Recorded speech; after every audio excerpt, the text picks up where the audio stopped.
Ayan guys, nasa tuktok po tayo ng SM Mall Baguio. Para pong garden dito guys, ang ganda niya. Napakagandang garden sa tuktok ng Baguio. Marami pong naglalaro dito, mga dalagat binatang nagde-date at namamasyal. Kasi maganda pong pasyalan dito. Ayan na yung mga kasama ko guys. Dumating na rin sa wakas. Tuloy natin ang pagbibideo guys. Daming naglalaro dito, mga kabataan. Nagmarites tayo, may magkasintahan sa likod dalagat binata. Sayaw-sayaw pa sila, di ba? Wala po pakialaman dito guys. Maraming partner dito. Ako lang ang walang partner. Okay lang po na walang partner. Importante, basta masaya tayo kahit wala tayong kasama, di ba?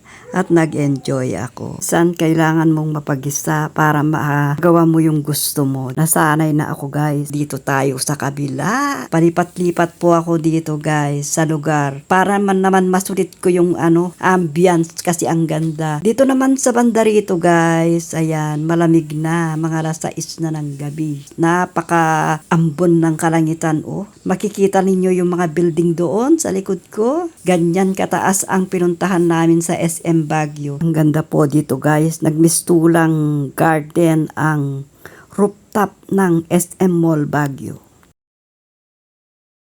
Andito kami po sa Camp J Hill. Ayan yung kasama ng anak ko at yun ang anak ko. Wala silang kamalay-malay guys.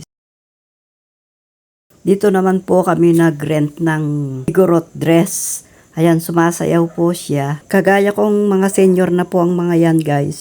Nagpaalam po ako sa kanya kung pwede ko siyang i-video. Ayan po, ang dami pong nagpipicture dyan guys. Sa likod pong iyan, matatarik ang bangin guys.